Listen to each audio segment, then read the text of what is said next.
của chồng mi phong như sợ đời nèนู้นอยู่รถตัวเขาปุ้นนอนนะตัวเขาปุ้นนอนปุ้นเทียหมดสิลิชัวเทียมวกตีมะนาวกุดซอกะปิน้ำตาลเทียแป้งนัวเทียมัวน้ำปลาสินะตัวนอนแบบง่ายๆสินะเจ๊เพื่อนไปหมาเลยหมดตัวเทียหมดนอกกินนะตัวนอกกินนะตัวต้นตรงนอกนะตัวข้าวปุ้นอ่ะเจอต้นตรงขยุกเกน่าจะจอกตรงตรงนะ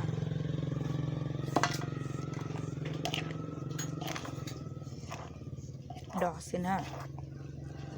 ดอกสิไว้ยังกาโอเคนะชิจับเป็นผิวว่าตัวแล้วลิ่งช่องต่างแต่จะเช็คกาหรอนะ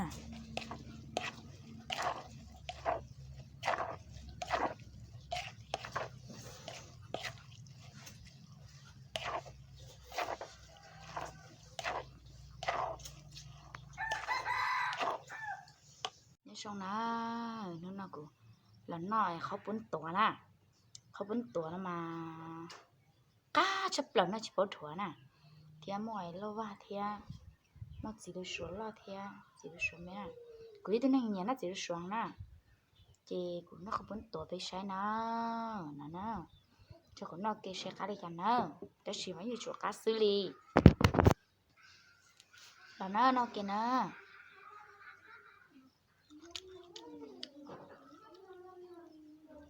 ดีเดียวกูในลังเจกูสดเตะสินะ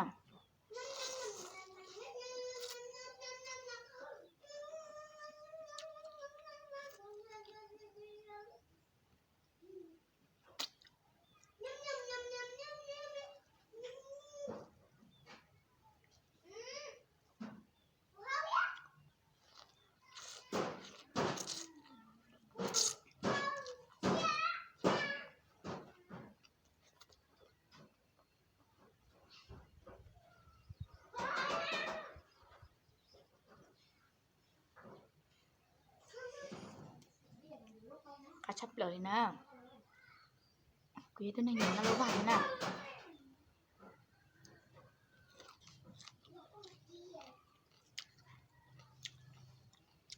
รู้บ้านอยู่นะเสือเนื้อชับเลยนะรู้บ้านน่ะ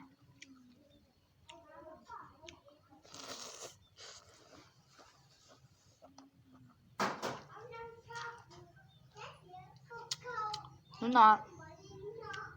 ลำเบ็ดนัดสดนั่นน่ะชิโตแต่งหน้านัดสดเลย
anh có tao để coi mẹ hay đã điểm mẹ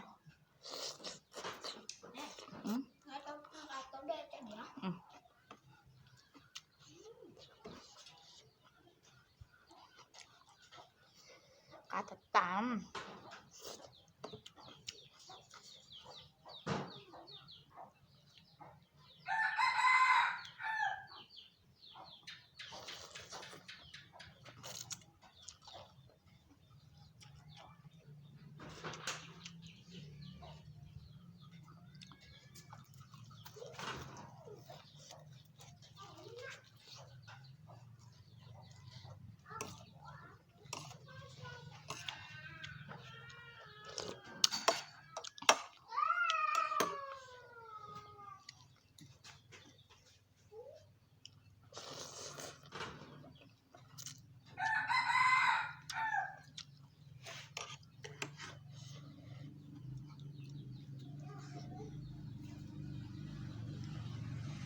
tuổi chị nó chỉ có tuổi lên nó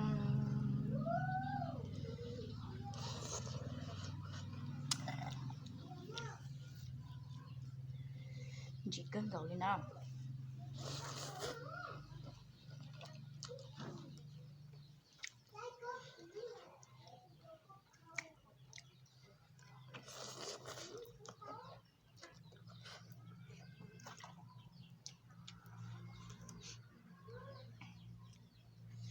bây giờ chỉ nó chỉ nó chỉ có chỉ gắt thiệt nha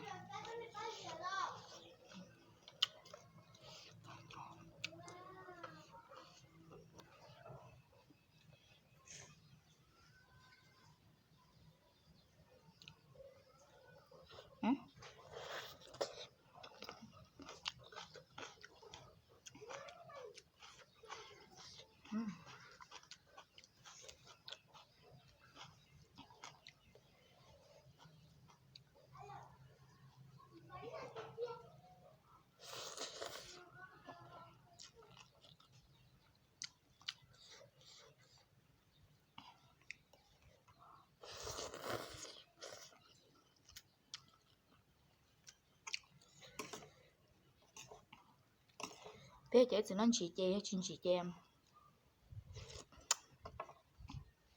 nó chỉ một khoản nó cá thêm nó ta有时点其中10只包壳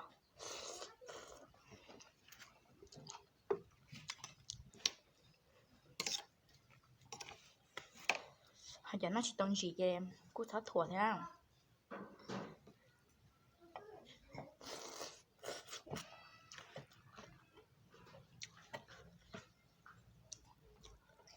vì thế giờ nó giả tính nhiều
nó sẽ xuống rửa tảng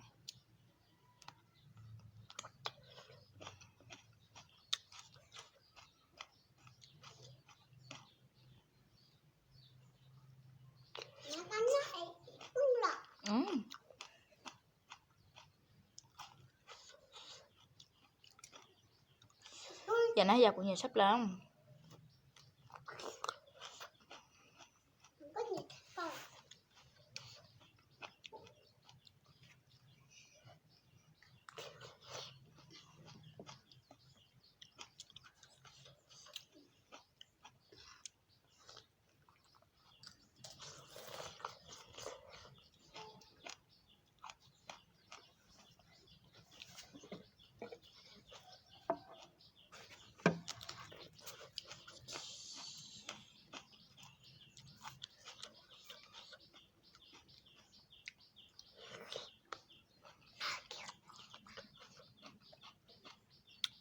mẹ luôn lo mẹ nó làm thân à